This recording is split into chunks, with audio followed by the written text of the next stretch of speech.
திருச்சி சென்னை திண்டுக்கல் நெடுஞ்சாலையில் உள்ள ஆர்சி மேல்நிலைப்பள்ளி முதல் திருச்சி ரயில்வே சந்திப்பு திண்டுக்கல் பிரியாணி கடை வரை நெடுஞ்சாலைத்துறைக்கு சொந்தமான சாலை பகுதியில் ஆக்கிரமிப்பு செய்துள்ள கடைகளை அப்புறப்படுத்த கோரி நோட்டீஸ் ஒட்டப்பட்டது.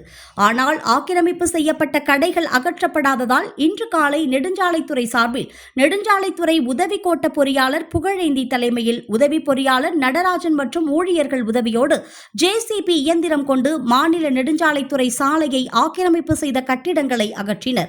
இந்நிலையில் விடுதலை சிறுத்தைகள் கட்சி அலுவலகம் முன்பு ஆக்கிரமிப்பு செய்யப்பட்டிருந்ததை அகற்ற முற்பட்ட போது விடுதலை சிறுத்தைகள் கட்சி நிர்வாகிகளுக்கும் நெடுஞ்சாலைத்துறை அதிகாரிகளுக்கும் வாக்குவாதம் ஏற்பட்டதால் சிறிது நேரம் பரபரப்பு ஏற்பட்டது.